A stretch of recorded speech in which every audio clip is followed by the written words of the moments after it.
Will it ever get better for the Philadelphia Union? Well, we will have to wait and see. But for now, welcome everyone to this edition of PHLY Union Podcast. Of course, I am one of your hosts, JP Zapata, joined as always with the lovely Renee Washington.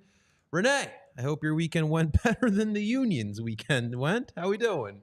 I'm here. I'm here. That's all I got. No, it's been a good weekend, even despite everything with the Union. It's been actually a crazy Philly sports weekend in general, to be honest. Yes. I kind of woke up this morning like, whoa, can you guys give us a moment to catch our breath?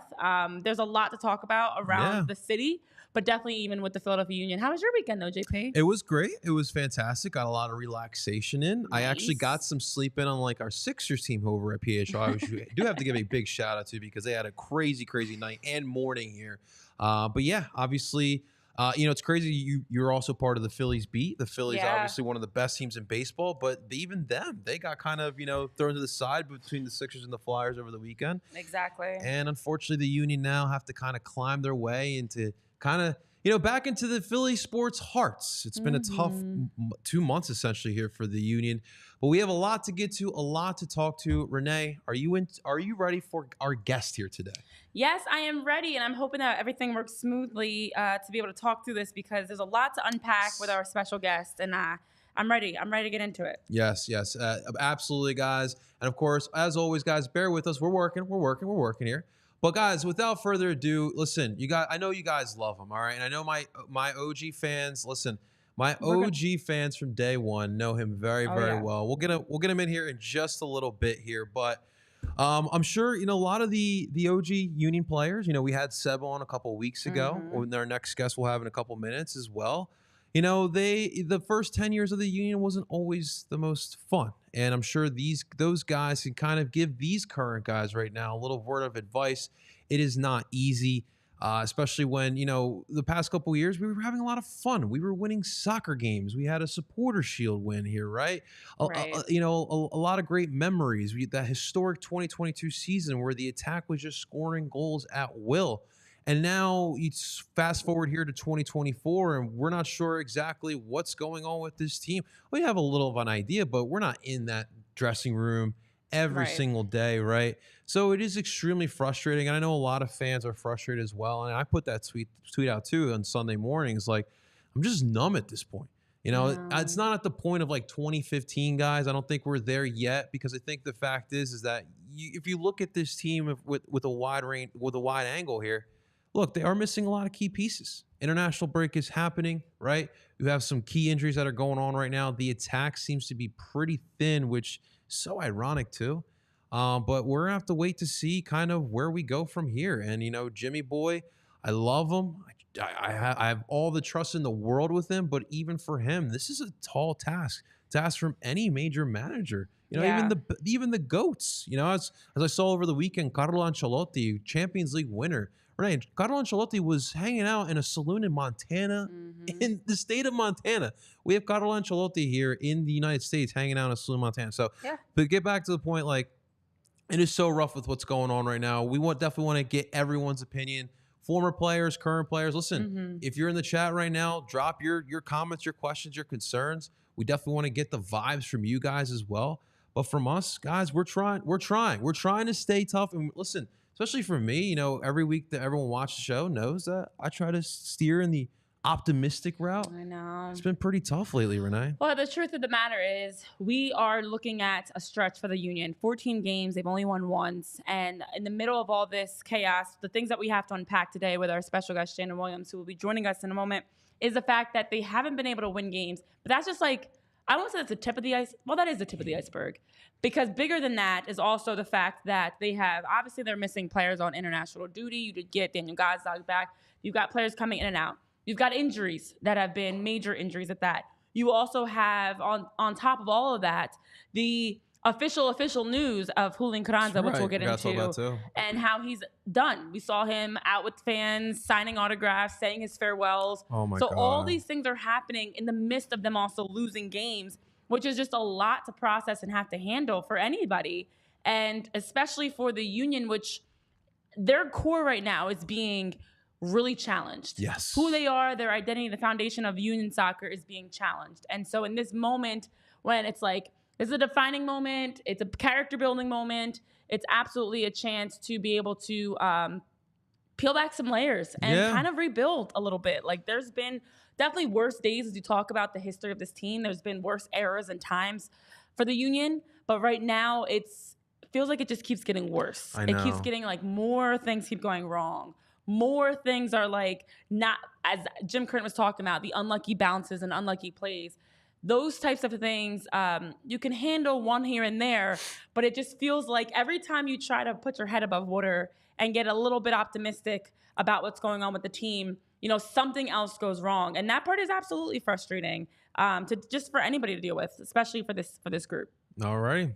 All right, guys. So without further ado, right now, we're going to get the opinion of someone who sees his team pretty closely, guys. So please welcome on in. You guys see him all the time, especially the past couple of years. Former Union defender and now broadcaster, Sheanon Williams. Sheanon, what's going on? How we doing? I'm good. How are you guys?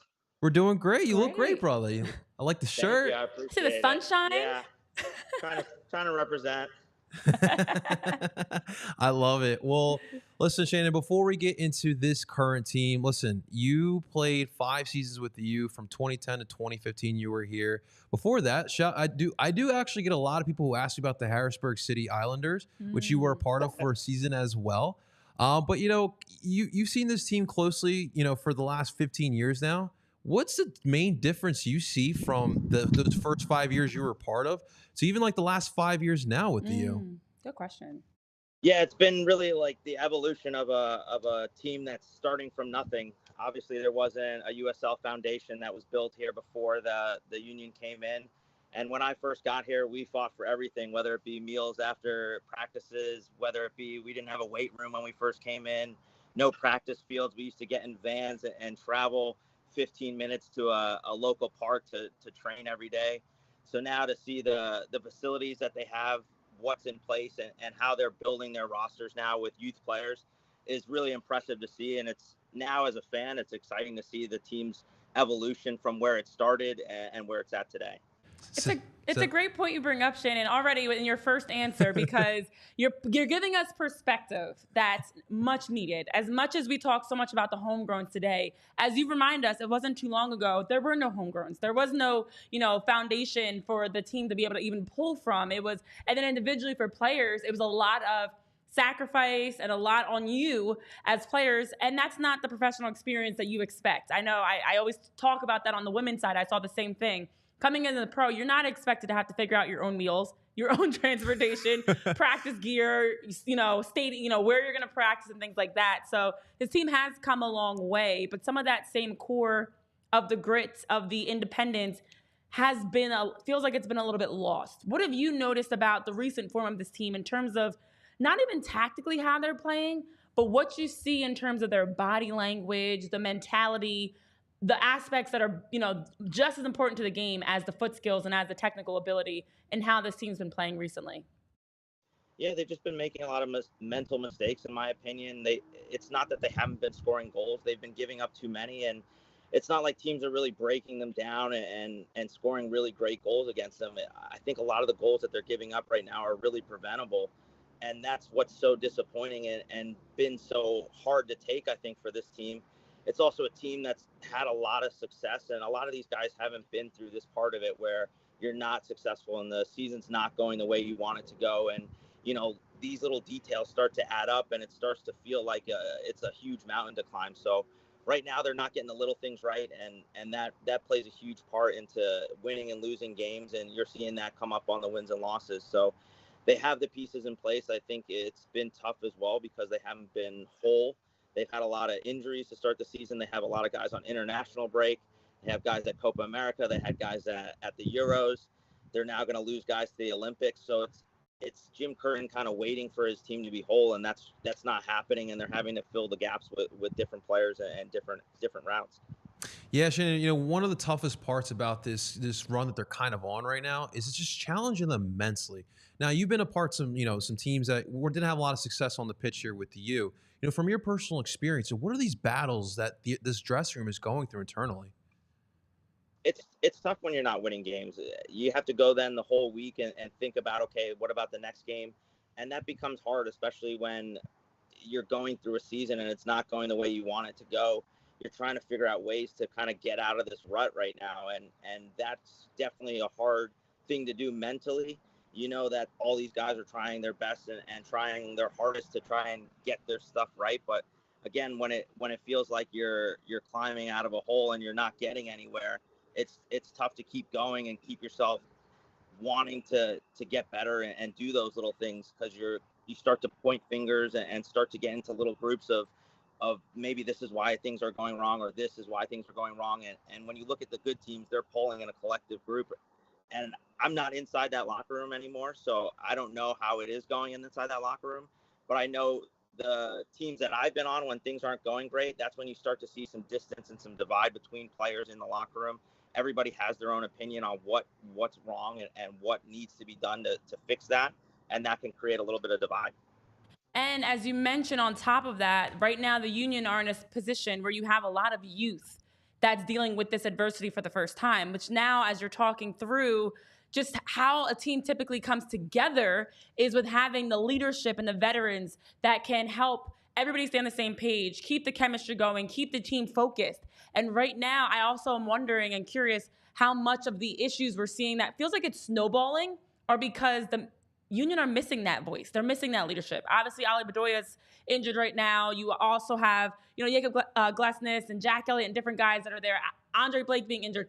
But the majority of this group is young. This is their first time going through this. Do you think this is the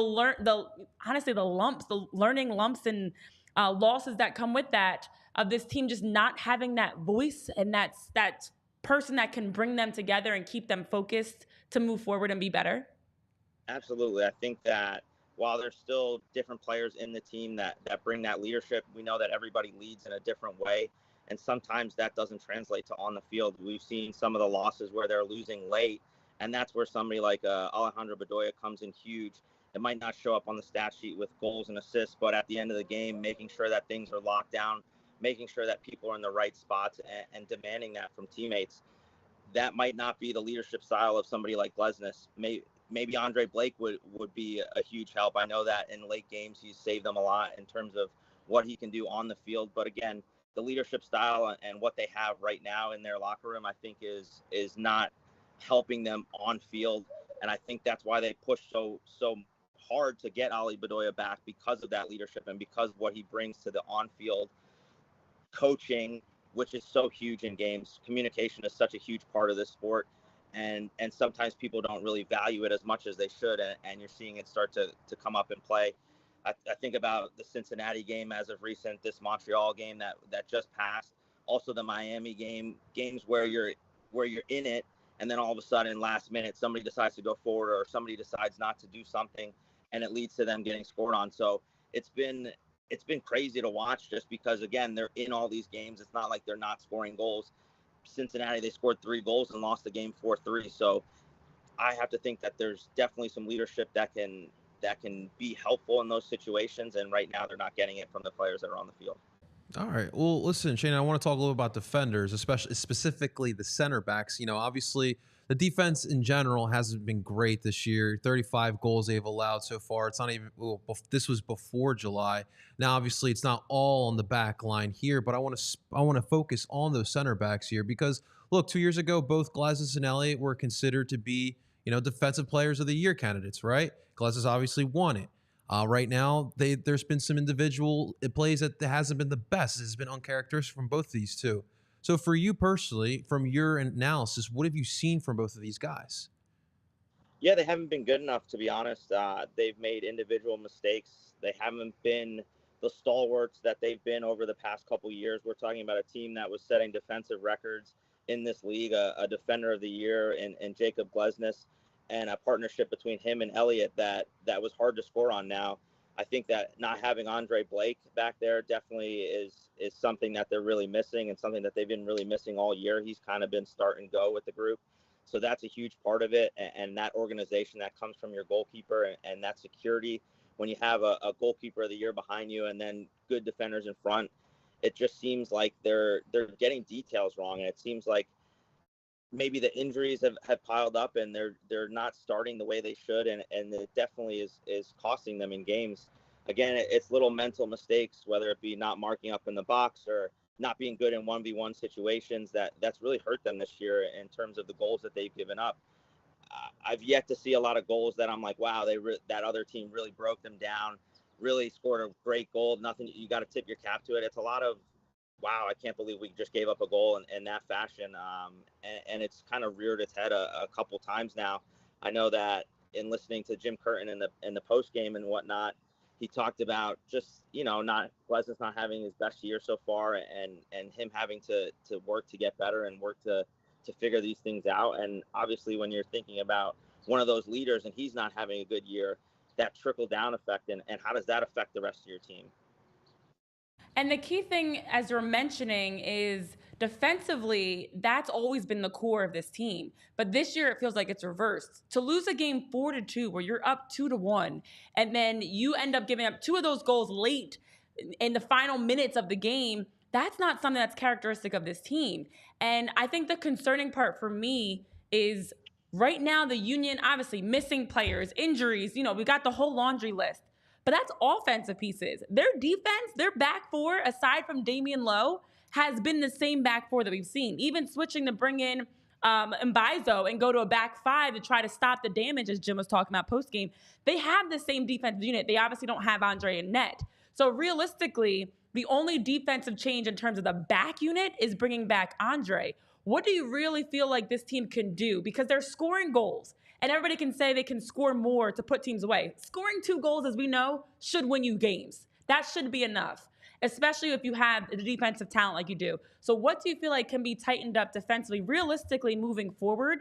Is it a change in the back four? Is it maybe, as we talk about Glesnes and Elliott, a change in the pairing of center backs? In your opinion, what do you feel like this team could do moving forward to be better? I think they've been a little naive in their defending. I think because of the slide that they're on, they've been pressing to try and win a game or try and get more points than being on the road and scoring 2 goals. You have to get at least a point. And I think they're then pressing because they're on this slide right now to try and get 3 points, leaving themselves a little bit exposed in the back. And all of a sudden a team is going to counter you. And we've seen them give up a lot of counterattacking goals as of recently.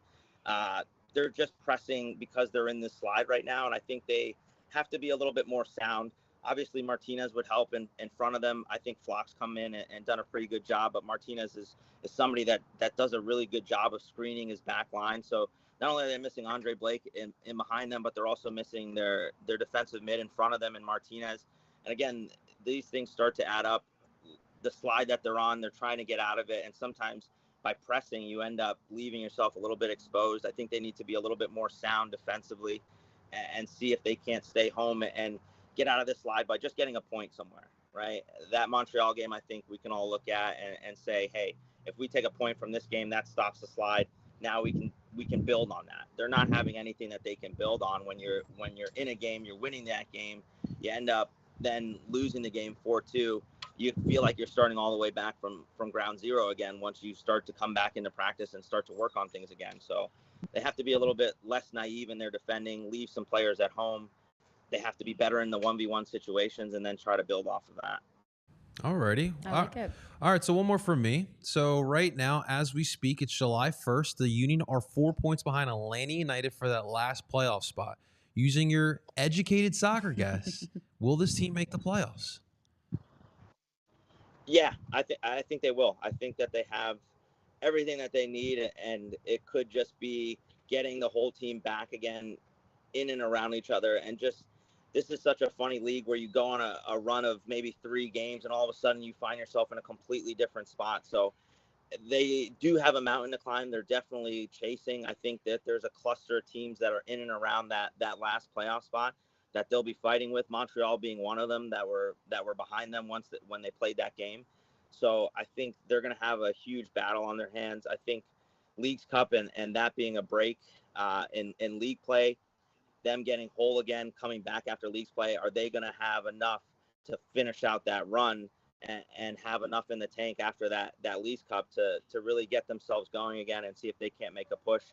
I think their road form tells me that if they get into the playoffs, I'm not too worried about them going on the road and winning games. I think they've been really good on the road, so that's a positive that I have to take. And I also have to think that their home form is going to get better. They've been bad at home, and if they just take care of their home games, usually in a long season, that puts you in the playoffs in itself. So if their home form can get a little bit better, I think that they'll sneak into the playoffs. Okay. And some things, that we have also been following. Obviously, it's officially official. Julian Carranza, the transfer details have been agreed upon with Feyenoord. He's headed to the top tier Dutch professional side. And now, as we continue talking through on the field in terms of, what the team needs to do in their construct to be better tactically, you're missing a big piece moving forward. You're missing one of your leading scorers. And I know Jose had a question in the chat, but I'm going to kind of piggyback off his question and ask a bigger one. Missing a player and losing a player like Julian Carranza, on top of as we talk about the psyche, you've got an Andrew Rick who came in. Now that's 2 games back-to-back. He comes in, gave up. Obviously, you've given up a lot of goals in your first 2 starts. You have young players trying to work through that are on the spot, learning, taking those lumps on top of losing a Julian Carranza, a big piece. How does this team, obviously everyone has all the different narratives around what they should be spending on, what should be done financially. In your opinion, Sheanon, how does this team move forward to replace Julian Carranza the best way possible and now be able to make some adjustments, knowing this deal's done? He's not coming back. What's the best way to move forward from this and get the young psyche, the missing piece of Julian, all these things that come together in a very short time? Yeah, I think obviously losing Carranza is a big piece. I think that they were starting to prepare for that in terms of bringing in Ty Baribo. He's obviously done pretty well in the games that he's come on. We've only seen him for now maybe a 3-game span, and he looks as if he can definitely pick up some of that slack. I think where they're missing is a little bit of depth. I think when you're looking at the bench or you're looking at a game, a lot of times you're seeing other teams bring on substitutions that can change the game. Right now, the Union are bringing on 18, 19-year-old kids that are learning on the spot. I think if they can improve their depth and have something to bring off the bench, a good example is somebody like Corey Burke, who they let go and went to New York Red Bull. How much do they miss him right now in this stretch? I think players like that, they can find.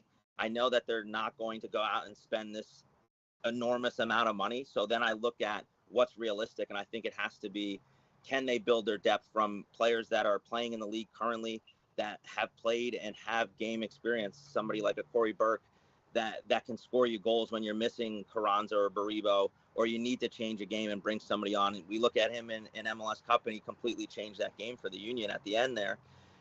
And they're just missing that right now. I look at the bench every game, and I'm like, I try to guess the substitutions. I know maybe the 1 or the 2, but after that, it's really a lot of young players that, yes, you want to see them play. Yes, you want them to contribute. But in this league, how many 17, 18, 19-year-olds are playing at an extremely high level, contributing game in, game out?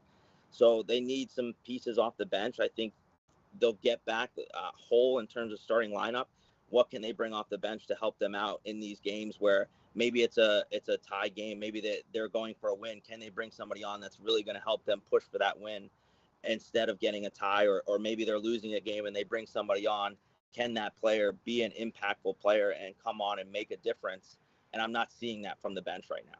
Yeah, and before you jump in, JP, it's ironic, Sheanon, because every time we talk about depth, Corey Burke's name comes up. Always. Dave mentioned it when our buddy Dave, and obviously your dear friend as well, joined us last week. He brought Seba up did Corey too. Burke. Seba talked about Corey Burke. We've talked about Corey Burke. We are all missing Corey Burke, and what he brought to this team is very evident. But also, as you know, Kai Wagner and different guys have actually openly said they want to bring, the team needs to spend money to bring in pieces and bring in more talent. Does that affect, the young players' mindset of knowing I'm maybe not good enough, and this team wants to bring in somebody else, and I can't help? Even as we talk about I know we're going so much into the mental side, but that's a big part of the game. You don't have a Corey Burke. You want to bring in those pieces. How much does that impact these guys that are trying, and this team that's trying to win, knowing everyone's saying, sell the team, spend money, bring other players? It's definitely impactful from a mental side of things. Right now, this team is looking for help, and I think the players in that locker room are looking for help. You've heard them talk about it. I don't think that the help is coming in the form that they're hoping it comes from, that you see some of these other teams go out and splash during the summer. and all of a sudden have a player coming in off the bench that they bought for a couple million. I just don't see that happening. In terms of the young players coming on, you just haven't seen them do it in a game. So yeah, you can see them, look good in practice and whatnot, but that's practice, and the games are completely different. And it's hard to just jump into a game not knowing what the speed of the game is, and then all of a sudden get impactful and score goals or have assists. You've seen their young players really mature through getting game experience. And right now, they need players that are going to impact the game rather than giving players experience and trying to develop them that way. They have to find the right balance of doing a little bit of both. And I think they're missing that right now. And I think that that's something, again, where they don't have to go into the transfer market and spend an exorbitant amount of money. I think they just need to go and bring in proven MLS veterans. I look at somebody like Kai Kamara, who's still scoring goals, well into his, what is he now, 40? So, I think so. Right? Like, that's somebody that has a ton of MLS experience that LA brings in off the bench. And all of a sudden he's an impact player. Who do the Union have like that? And are they willing to go out and get that player? Because it goes against what they do and how they build their teams in terms of the youth and wanting to build from within. I think they're going to have to look at just the right balance of doing that. And right now it's not working the way they want it to work. Yeah. 39-year-old Kai, that's a great example. Absolutely. Sheanon, busy week here for you. Chicago and then the Red Bull. We're going to hear you on any of the broadcasts? I'm not going to be doing the broadcast. I will be taking a much-needed vacation. My parents are from Trinidad, so I haven't been back in 15 years, and they've been begging me to come back. So that's awesome. I'm going to head back to Trinidad, visit the roots a little bit. I'll be watching from afar for sure. I'll definitely be tuned into the games, but gonna maybe hopefully give them some good luck and stay away for a little bit. You're not the bad luck charm. Gotta try anything right now. Maybe we all need to step away and give them a moment to get themselves together. Yeah, hopefully when I come back, they'll be in a different spot and they will have won some games. Enjoy Trinidad. Yes, absolutely enjoy that. Sheanon, listen, thank you so much for taking some time. Hopefully we can do this here in the future, alrighty? Yeah, absolutely, guys. It's been a great interview. I appreciate you guys having me on and wish you guys all the best moving forward. Absolutely. Thank you. Thanks for joining us. All righty. See you later, Sheanon. Thank you so much. Guys, that was Sheanon Williams. What a great interview. Great. Because in this time period, obviously, we're all freaking out with you.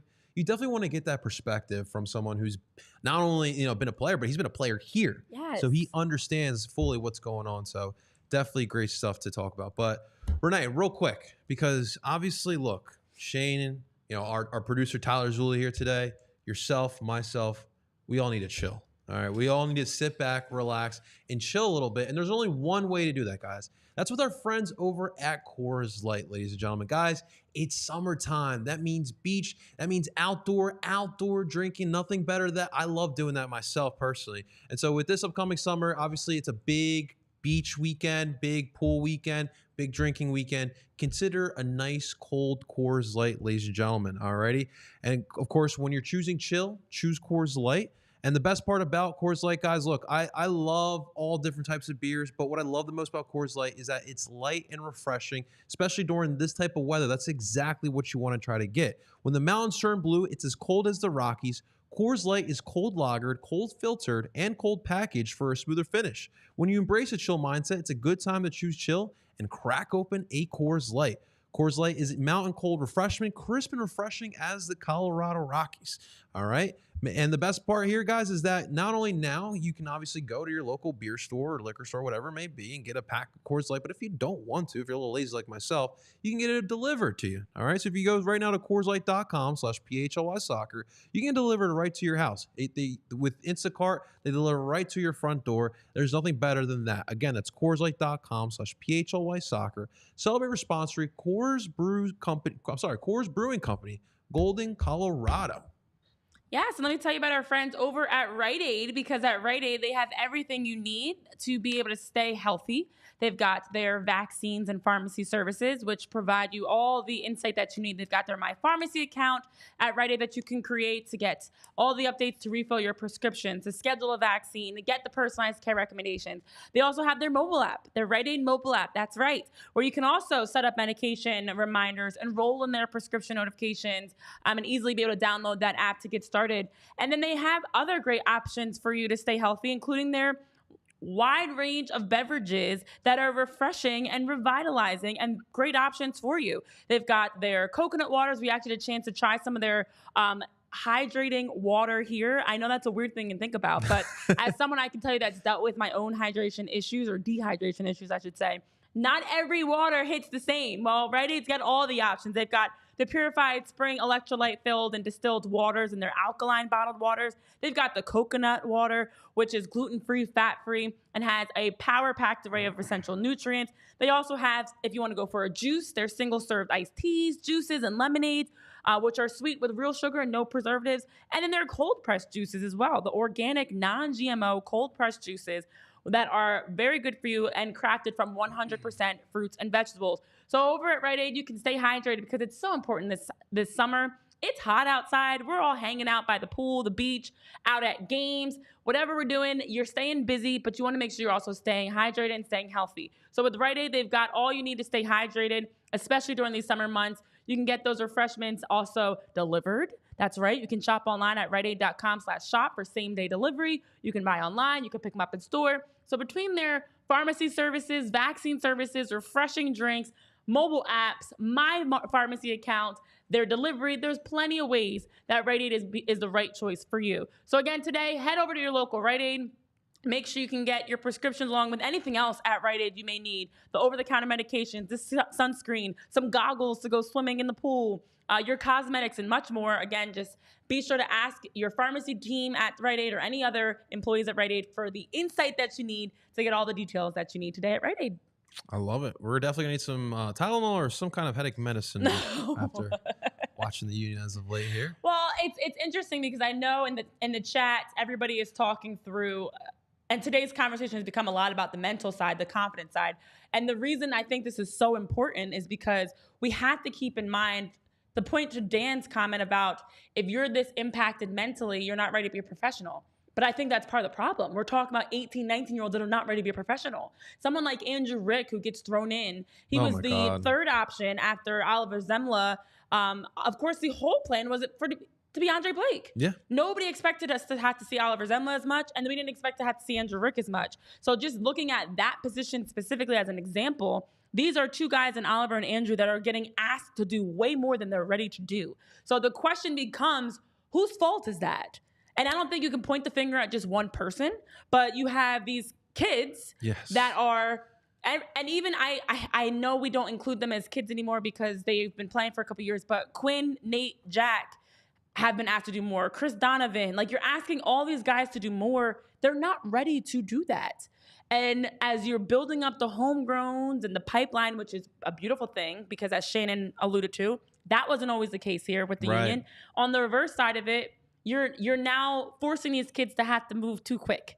And if they're not ready to play at this level, you are doing the mental confidence damage. All that is getting out the wazoo because they're thrown into the fire and they're not mentally ready to handle that. If you're failing, like a Jakob Glesnes is a good example. He's struggling right now. We can all admit that. But he's also a veteran struggling. So I feel like he's going to handle it a little bit differently, hopefully better, and probably better than an 18, 19-year-old is going to. It's just the reality of it. So I'm a little bit frustrated because I feel like partly why now it's been 14 games where you only have one win against New England. You're going to continue to see this, unfortunately, snowball because they don't have veteran leadership. Yeah. And the quote-unquote veterans are either injured or just not playing well, and it's hard to lead others. It's the oxygen mask. You can't lead others if you're not doing well. Jakob Glesnes is trying to breathe right now. He's trying to put his own oxygen mask on. He's not even able to help anybody else because he's struggling. Yeah. Jack is struggling. Yeah. You blew a 2-1 lead. And I mean, I know on the road, Right. it's tough on the road, and I completely get that. But you're also going up against a Montreal side, kind of in a similar spot where they were a little bit desperate, and they were trying to build some points up to try to push themselves into a playoff spot. And to your point, you really do bring up a good point about the youth of this team, and we're talking about the youth because it is the mental thing. Because when crap hits the wall, like you rely on those veteran players, you rely on the nucleus of your team. Just looking over the starting lineup. So, like the amount of players who are under 24. You have Chris Donovan in the starting lineup, Jack McGlynn, Jesus Bueno, Leon Flock. Now I know Bueno and Flock have played a lot of minutes, but still, again, we're talking about the mentals here, right? Right. Quinn Sullivan out there, Nathan Harriel, Andrew Rick, guys. That's like almost 80% of your starting lineup out there is under 24 years old. And so when this team is, they're blowing leads the way they did, they look a little bit hopeless. You kind of look at that. Where's the veteran leadership? Right. You're watching, and for anyone who did watch, you watched Jim Curtin's press conference out there. You feel so bad for him. He looks and he probably feels a little bit defeated, just like the rest of the guys, because it's just super frustrating. These guys cannot play a full 90 minutes of intense soccer. And to be honest with you, that Saturday match, they didn't play great. Like that first half was fine. Second half, they just imploded. And that's one of the things we always talk about. The Union Soccer the past couple of years, they play intense soccer for 90 minutes, and they tired so many teams out, and they won. They won the mental game over a lot of teams right now. They're not winning those mental games. Sports are so much mental. Yes. Like it's 100%. You need to have a basic level of talent, obviously. And that level's not basic. But you need to be talented at a level that's, a superstar level to be able to be a professional athlete. But the separation at the professional level is mental. The ability to be able to grind through the longevity of the season, to be able to grind through the ups and downs, injuries, all these different caveats. Okay, you have a Julian Carranza who you were just teammates with, and now he's on his farewell tour signing autographs and headed over to Feyenoord. You need to have the mental capacity to handle all of this. And we're not even getting into the results. We're not even getting into yet the pressure of the fans. How about you have fans at Subaru Park or out in Montreal or every game now for the Union chanting, sell the team, chanting all these different things. You have trolls that are all over the internet and social media dragging you. These are things that make it really difficult to be a professional athlete. And so if you are now being thrust into this situation where something's missing, and for the Union right now, it's a combination. These are guys that, okay, they have good talent, but they're not 90-minute talent. No. That's part of the problem. That's why you're seeing them struggle to start strong and finish strong, because they don't have the talent there. They're players off the bench, spark pieces, depth pieces. We're asking those pieces to try to carry the load of a 90-minute player every day. Then on top of that, they don't have the mental capacity. And I know Julian said in the chat how shocked they were when Andrew Rick started at Montreal. I mean, I think right now for Jim, he's just grasping at straws, trying to figure out like who can help, what can help. That's why you see them roll out the 5-back. They start off in a 4-4-2. They're just mixing up everything from formation to rotations to, the personalities that are out there. So it's a really tough situation. And I feel like that's why a Jesus Bueno and Ty Baribo, for example, are doing well. We've got 2 goals for each of them in their last few games, where they hadn't, they're finally getting starts, they're finally getting minutes, but what's the difference? Those are guys, and I don't know their exact age, and I need to look it up really quickly, but those are guys that have been putting in the time to develop, putting in the work, and been waiting for that opportunity. Yeah. The timeline made sense. We've been ready for them. We've been wanting to see them out there. They've been ready to be out there. And so now, when needed, they can actually step in, and they look really good. Yeah, they do. But that's the difference. Whereas you have an Andrew Rick, for example, I know CJ only got minutes against Charlotte. You have these youngsters that really aren't ready, but they're being forced to have to play because there's no other option. You have 6 guys on the bench this past weekend. Well, that's the elephant in the room right there. I mean, everyone's like pointing fingers at what's wrong with this team, but like the fact is that the fact that you have 6 guys off your bench is an absolute joke. So before the match, Jose actually brought a great question in the press conference. Why would you sub Ty Baribo out when you're pretty light at the attacking? And so Jim kind of tells us that, like, hey, yeah, Ty actually picked up a back injury in warm-ups. And you're just like, are you kidding me? Like, how unlucky? To the point that he almost couldn't start. Yeah, like, how unlucky can we possibly get here? And we're talking about an attack that's already thin. Renee just alluded to Julian Carranza selling this weekend. And like our one striker, Tyler Ribo, who actually has been playing pretty solidly over the past couple of matches, he's dealing with an injury as well. And so like I look at everything that's going on. Yes, like we are going through injuries. Yes, we are getting guys getting called up, which is fantastic. But like Renee, we kind of knew this was coming. That's the hard part. We all knew the schedule was going to happen, and it's not going to get easier because you have Leagues Cup in about a month This is now not a as well. surprise. And so we did absolutely nothing to plan ahead. We said that, oh, our roster is fine. We got the young kids. Well, unfortunately, those young kids are not producing in the way that you wanted to. I love the model that we have, right? Like building from within, building from the academy. But I don't think that you build your entire squad off of that academy. I think that you still need to, like, look at the core of the past couple of years. You're talking about your Gazaks, your Carranzas, your Bedoyas, your Blakes. These are not guys that came from your academy. These are guys that you either drafted for or you signed. You know, Julian Carranza, one of the best in-season negotiations that this league's ever seen, right? And so when you're talking about building out a squad, right, you have to find those players around the world. And then, yes, whatever you have in your academy that you'll be able to develop, if they are ready, you put them out there. You saw how Brendan Aronson came up with this squad. He came in at 2019 camp. He said, I'm getting a starting job, and he ended that season as one of those starters. And that's the type of stories that you love to see, but you cannot continue rolling out this type of situation. These kids are not ready. These kids are not ready for this type of pressure right now. This is a team that still had aspirations of at least competing for an Eastern Conference title. And now you have to thrust these kids in the middle of the season to try to help you stay afloat. It's just a recipe for disaster, to be quite honest with you. And this is kind of what we're seeing right now, Renee. Like a lot of these goals on Saturday, like the free kick one, the second goal. Like I feel so bad for Andrew Rick. And it's like, you know, the guy who before Andrew Rick, Oliver Zemla, you pretty much just damaged his confidence as well. Yeah. And so Andrew Rick, unfortunately, you know, Josef Martinez gets by Harriel and gets up. And by the way, he got his hops back after those ACLs injuries. That was a great header. Holy crap. My gosh. But it's just unfortunate putting these young kids in tough spots. But that's the key. I mean, and I just double checked it because Ty Baribo, 26. Yeah. Ty Baribo is 26 and Jesus Bueno is 25. We talk about that 24 and under group. They should be your complementary pieces. Like you're gonna need youth. You do need youth. Like a Quinn Sullivan, Nate Harrell, Jack McGlynn. They should be your youth. They're the young guys that are coming into the fold, you know, off the pitch. They're buying their first houses. They're becoming adults. They're maturing. They're getting responsibilities. Those are the guys that should be your complementary pieces.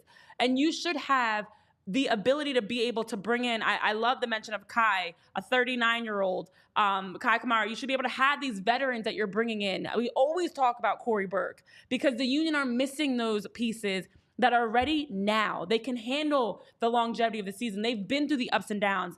They've been battle tested. That's why Jesus and Ty are doing well with the Union right now. But the hard reality is we all knew this was coming, and it felt like nothing was prepared for. It's like if a storm comes rolling through and you don't take time to prepare your supplies that you need, and then now you're caught off guard. How are you caught off guard? Okay, Ali Bedoya gets hurt. Mikael Ua gets hurt. And you have Daniel Gaza comes back since Hungary got knocked out. You're scrambling. So you have 6 guys on the bench. In Jeremy Raffanello, CJ Olney, you have Gazdag's one of those guys. All the way through, Makanya is one of those guys. You have Mbaizo is one of those guys. And you're limited. You have Oliver Zenla as one of those guys. That's your options. And so we all were very hesitant knowing the reality is this team was not constructed for this season. This team was not constructed to be able to handle the storm coming through that is right now of being able to balance games, a long season, and all that comes with it. And it's extremely frustrating because we all saw that this was headed this way and they didn't take time to plan. But you know where you can take time to plan, guys, and make sure you're being very responsible for your future so you don't find yourselves in the future scrambling? It's with our friends over at TrueMark Financial Credit Union. Because at TrueMark, they want to make sure that they're helping everyone have the opportunity to prepare for their futures. It's hard to know what's going to happen, but the best you can do is prepare for all the what ifs as best as you can. And with TrueMark Financial, they have a debit card actually that earns you reward points. That way, every time you are selecting credit instead of debit at checkout, you're going to earn some CU rewards points. And as those points continue to add up, you can redeem them for cash, you can redeem them for travel, you can redeem them for retail gift cards, for merchandise, and more. And also with TrueMark, they give you the chance to monitor your credit scores with Savvy Money. That's right, you can regularly check your credit score. I don't know if anybody else does this. I check my credit score. I check my finances like daily.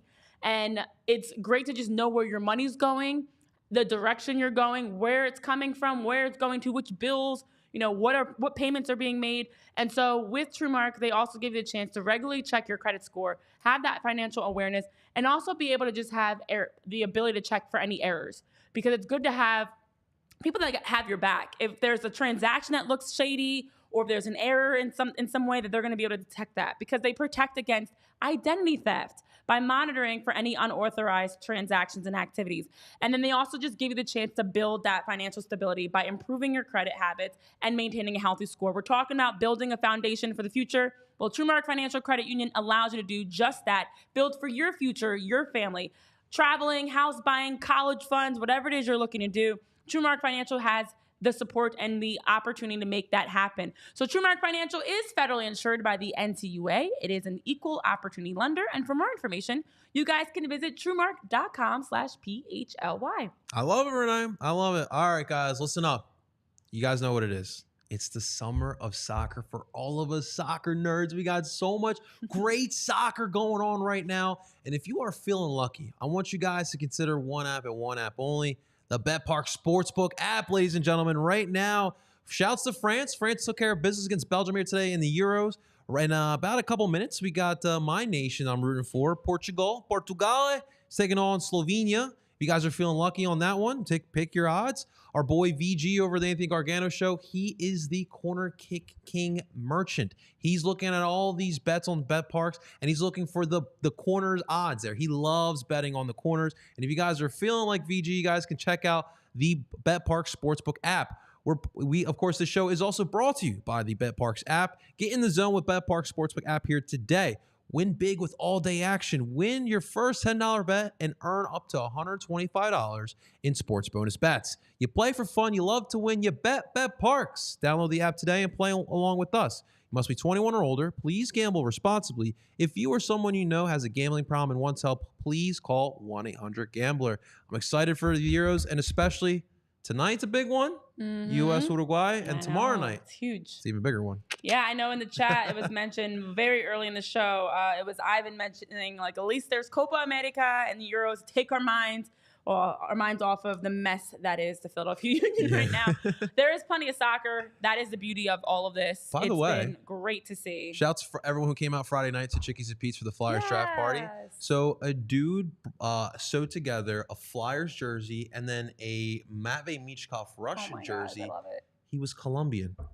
He saw my jersey. He was talking to me in Spanish, like, "You're Colombian?" I was like, "Of course." Oh my God. Catching up and talking a little bit. Yes. A little fun. Sports brings us all together. It's the good and the bad. It's universal language, guys. It is the universal language. It's a great point. It's interesting because I feel like it's when your team is either doing really well or really bad that everybody's united. Like the in-between, we just kind of are like, meh. But as soon as your team's losing, we're all like, with the pitchforks. As soon as your team is winning, you're like, yay. Like all of us Union fans. Exactly, pretty much. So it is right now. It's back to Union and the frustrations. I know Dan has mentioned, like, you're going to lose the kids mentally if you keep grasping at these straws. And that is my worry, because you already are physically losing players like a Julian Carranza. As we know, the news is official.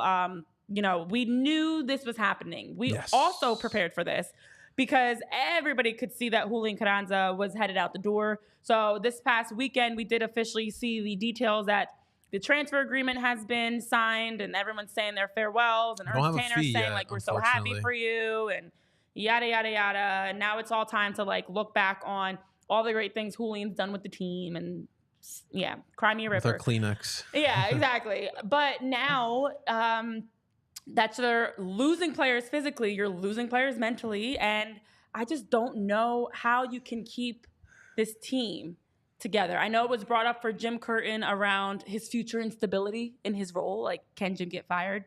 Are we expecting him to get fired? I don't know. I'm He's got to be tired of those questions. Grimacing every day. Like, I'm like waiting to see if the news drops. I just saw in the NWSL a couple of head coaches just got fired mid-season.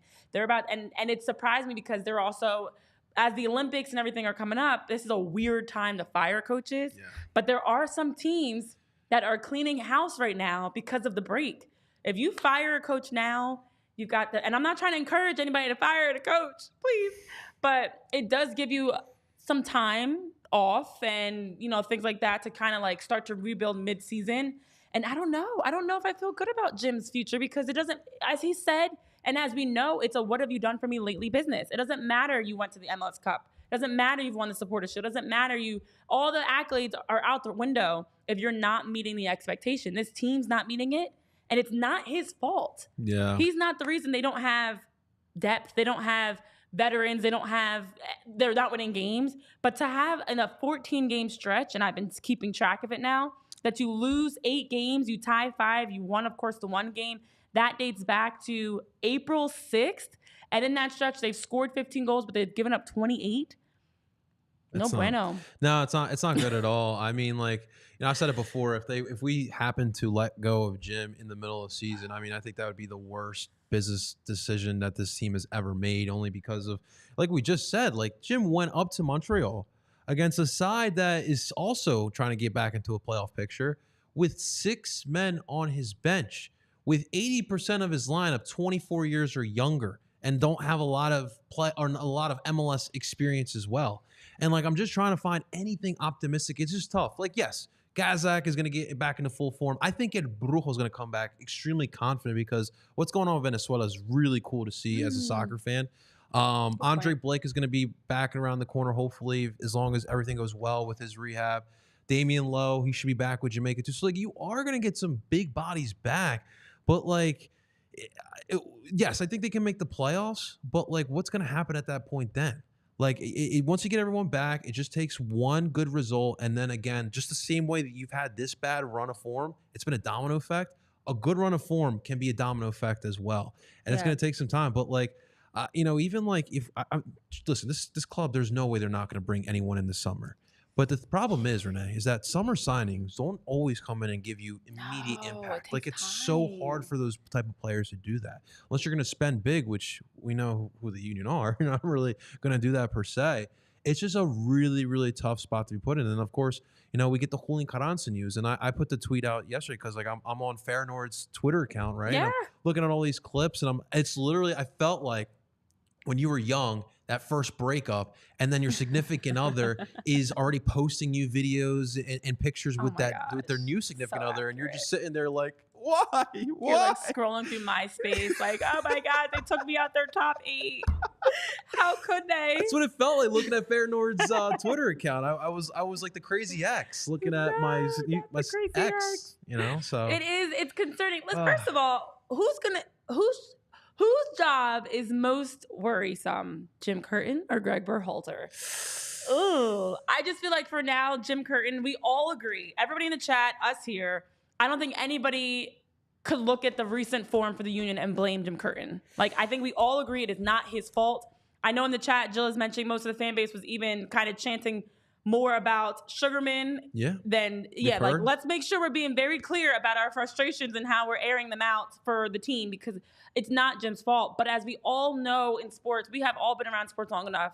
It doesn't matter. If a team is losing, it usually starts with the head coach. They're usually going to get rid of the head coach and get a change of voice. Yeah. But as you've said, JP, and I know in the chat people are saying the same thing, if Jim were to be let go, this team that's already got all this youth and is missing a voice, to lose the guy that embodies everything about the blue collar of Philly, of the Union, of the foundation of this group is gone, I would be so nervous. Who the heck would want this job anyways? I don't know. Whoever they would bring in would not be able to replace Jim. Like, Jim is more than just being a good game manager. He's a guy that gets it. He's down to earth.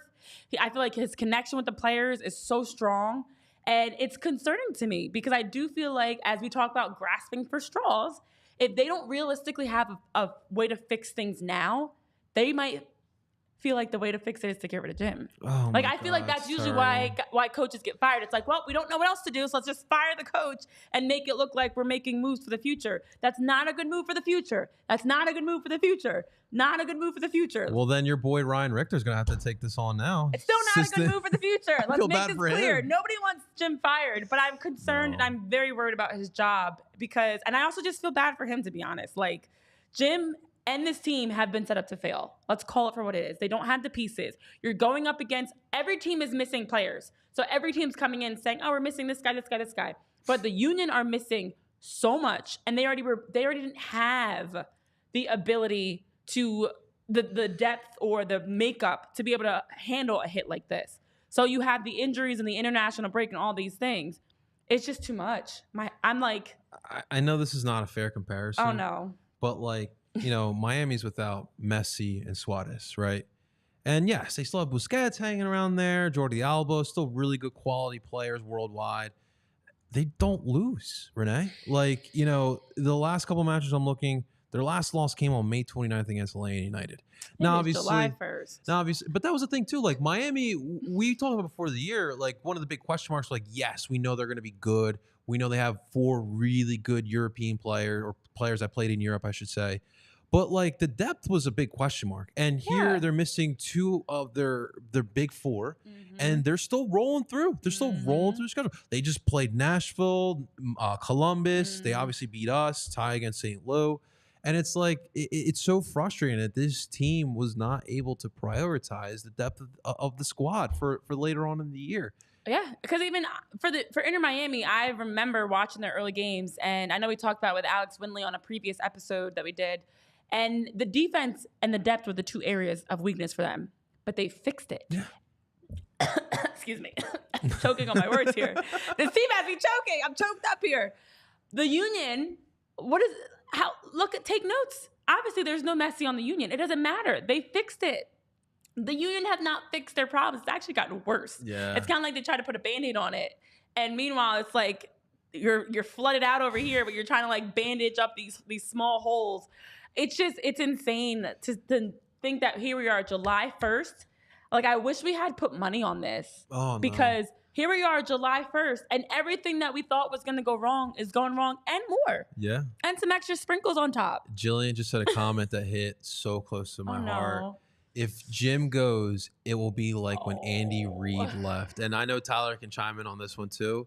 I still remember that day. And I knew, like, we all knew Andy was going to be gone because we were 4-12 that year.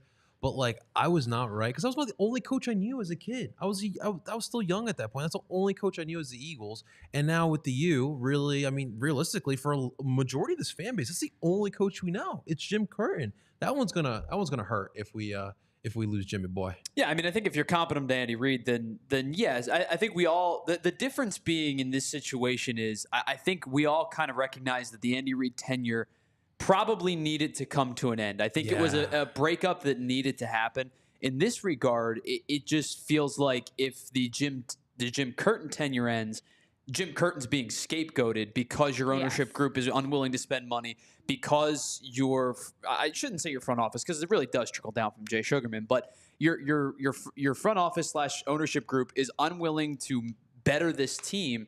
You're basically at the point where you're scapegoating Jim Curtin. In that regard, I think that it's a little bit different because to me, Andy Reid, it was like, listen, we love you. You just ushered in probably the greatest era of Eagles football of all time. But I think at this point, we need to break up this relationship. And imagine if Jim goes on to another team and finds his Pat Mahomes and wins like 3 MLS Cups. Guys, you're making it worse. No, literally. Actually, I could legitimately see that happening because Jim has been one of the biggest ones, I feel like, that's been openly kind of hinting that he wants players brought in. He wants the front office to spend money for players. Remember the Flamenco friendly? Exactly. So if he went to another club, he's 1,000% going to do great. And I know people in the chat are saying that. Yeah, wherever he goes, he's going to do just fine. And he probably would go somewhere and win a championship, just like Andy did with Patrick Mahomes and the Kansas City Chiefs. So I am hoping this is not the end of Jim Curtin. It is not his fault. This team, you look at how they play, especially defensively, that's an error of running it back with the same group year after year. They had the same back 4, guys. They had the same. There's 6 players that they rotate on the back 4. Damian Lowe's like the most recent. Yeah. But Mbaizo, Harriel, Wagner, Elliott, who just played his 200th career. I mean, that was great to see that he, this past weekend, made his 200th. There was like a great number, 200th career start, that he joins a great group of, I should say. The 4th player in club history to reach the milestone, Andre Blake, Ali Bedoya, and Ray Gaddis were the other 3 to do it. 2 of those guys are still on the team. And Ray Gaddis, I miss sometimes too. So overall, though, for this team, when you look at the history of them, the core has been the same. They have not changed. And we've been saying this year after year. And the frustrating part is we called this 2024 fall apart back in like 2023, 2022, I would even say. I mean, great, they went to the Cup, but even then we were like, they're missing some pieces. Yeah. So we knew this. We've been saying this for years, and it's a good point you make, Tyler. Unlike Andy Reid, this doesn't feel like it should be the end for Jim. Right. It's not his fault. He's got more work to do with the union. They have to put in the work to invest in the future for this team. We all said it. Once we lost Cincinnati, it was a hard-fought match and should have ended in a different way. But regardless, Cincinnati was the better team on that pitch. Right. And in that, leading into that offseason, we all said, you need to add to the team. And they went through the entire offseason, and they gave us Marcus Anderson, who we do love and we have some high hopes for, but that's Marcus and Oliver Zemla. Oh, well, Berdicio, too, which we all kind of forgot. Oh, and Berdicio. Oh, man. Yeah, I mean, they added guys, and where are they now? You know, Oliver Zemla, you used him too much, and he's got nothing left to give. You benched him, and Marcus Anderson's been dealing with injuries. So you added pieces, and none of them can help you in this time that you actually need them. It's very frustrating. And I know Jim was talking post game about the team needing to stick together, and he's saying all the right things. They just continue to make mistake after mistake. Whoa. And it's what? I probably shouldn't bring this up because it's basketball, but that's kind Klay of a big, Thompson just got that's kind of him a big and the deal. Mavs, the Dallas Mavericks. Where did you see that? Oh yeah, I did see. Oh, thanks for the. So here's another thing. Klay Thompson already said he wanted out of the Golden State, and he just locked in with the Dallas Mavs. I think it's a 5-year deal, is what I saw. No, 3-year deal, 50. Oh, I see in the chat too. But yeah, there are teams out here across sports that are investing and spending money. And the Dallas Mavericks just spent money to be able to bring in Klay Thompson. That's painful. And Klay just signed that 3-year, $50 million deal that did drop while we were on the show. So that's what happens when you spend money. You can bring in guys like a Klay Thompson who's won a championship. He's been obviously coming off of an ACL and an Achilles. He needed some time. But still a veteran, a champion. Bring in those guys, Philadelphia Union. Find your veterans. Maybe they've had some injuries here or there, but they're in a spot now. They just want to be an off-the-bench player. I'm not saying that's what Klay wants, but the Union need. Yes. Be a reserve. Be a guy that can come in the 75th minute, help you win games, help you now. So two more things before we leave. So to Dan's comment here, do you think we'll ever see Berdicio play for the senior team? I don't even know. I don't even know enough of I don't think so. It just feels like him, even a Kevin Sullivan. There's so many young players that it just feels like we're being sold we're being sold like a fairy tale of lies. You're lying to us. These kids are not being brought in with the attention. They're not going to be ready. He was brought in as a loan, too, which is the craziest part about it. He hasn't been able to show up. How long is it going to... And by the time he's ready, we're going to have new problems. Yeah. We'll be sitting here with gray hair by the time some of these kids are ready. It's just going to take too long for these... And I don't mind... I actually don't mind the homegrown pipeline and bringing in young players. I think it's been... I'm making a joke out of it. I don't mind it, but the problem is you can't have all or nothing. If you're going to bring in young players, you also have to bring in some veterans that are ready now to offset that. So you bring in a Marcus Anderson and Oliver Zemla, but you should have brought in a couple veterans that can help right now. But building a core with the youth is flawed because we've seen it. This club wants to sell these young players. So how are you going to... Sanders, Ngabo, and Makanya. Yeah. Oh my God. Will we ever see Makanya and Ngabo? I think Makanya will see something. Sanders had gotten hurt at one point. That's the other thing. Because who else got hurt? I can't remember because we didn't see him play with the senior team. But Caven got hurt a little bit. All right. Got nothing left. And then the most important question that everyone wants to talk about, the pressing question. Oh. Renee Washington. Will the United States advance into the round of 16? They have to be a really solid Uruguay squad, but without Marcelo Bielsa. Will they do it? Punch that ticket. Between talking about the U.S. men's national team and talking about the Union, I am just so fed up I feel with so bad. soccer right now in this country. I don't know what to expect from the U.S. men's national team. Oh, who knows? should have won last game. I have no idea what to expect today. They just set you up for disappointment. And they're another team that, much like the Union, just continue to have the same issues over and over and over again. I do think the coach is a problem. Now, the big difference is Greg and Jim. Huge differences. But in terms of the makeup of the team, I have no idea why they still can't. You got Christian Pulisic, and then after that, it still continues to be question marks. You've got it's just too much. I don't know what to expect today, because I actually almost, JP, this is so unpatriotic of me. Like, end the misery. Go to the round of 16 to do what?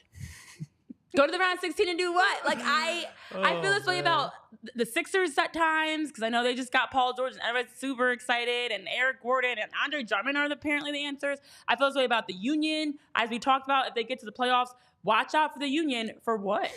I feel this way about most of our teams. Get to the playoffs to do what? Like, show some fight. Maybe you get past the first, get our hopes up, and then you just lay an egg. At some point, the egg is coming. I know, and it is tough. The important part is to remember is that this is Copa America. This isn't the Gold Cup. You're playing against some really good South American team. Good. But like, they also should have not lost to Panama, and that's kind of like the big thing here is like, you guys, the U.S. should be in the round of 16. And to your point, yes, I don't know what they'll do in the round of 16. Like some of these teams that they don't think they have a chance of beating, but. Yeah, honestly, I do think Greg Berhalter is a big problem with the U.S. men's national team. I do think that they have talent, but I think if they had more creativity, if they had better tactics, and just someone that could lead these guys, I think it'd be better. Of this. There's no reason why they still shouldn't be able to. I mean, the U.S. women's national team just did a whole changeover. You don't have like an Alex Morgan on the roster for the first time ever for the Olympics. Like, they've actually managed to bring in young players, a Jaden Shaw, Mallory Swanson's back. The men's national team, what have they done? What about Colombia? Yeah. How you feeling? I'm so excited right now. That was a big win against Costa Rica. It's huge. Costa Rica's a tough squad, as everyone knows. Like, they're no easy team to get through, but to put 3 past them. And the thing is that when James puts on that yellow shirt, he's James that we all know. Now, he puts on Sao Paulo, whatever Saudi Arabian team he was on. Olympiacos is a different story, but he comes alive when he's wearing that shirt. And so we'll see. Round 16. Steps up in big moments for the team. Is that what you're supposed to do? When you're on the international stage, are you supposed to step up for your country and lead and score goals and play really well? Oh, okay. Tomorrow's a big one, though, Renee. Take notes, U.S. men's national team. Brazil, Colombia. Oh, yeah. A lot of history. Oh, I'm so excited for you. I'm more excited for that game. Again, I don't know if that makes me a bad American. If I disappear, the government got me, but don't know if that makes me a bad American to say. I'm more excited for Colombia than I am for the U.S. Yay. Awesome stuff. Renee Washington is down, disappeared. We just lost Renee Washington. Awesome stuff. All right, guys, that's going to do it for another edition of PHLY. Guys, listen, I know it's not easy right now with you, but we do appreciate you guys taking your time to hang out with us, because it's easy hanging out with us. Yeah, it will get better. Yeah. Hopefully it gets better with you, but definitely get better here, guys.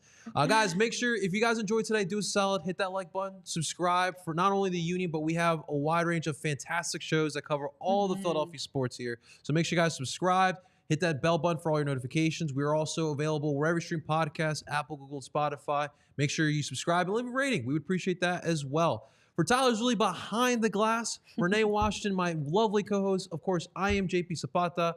We're telling you guys to enjoy the rest of your day and do ball in Philly. Talk to you soon. We all silly like the mayor.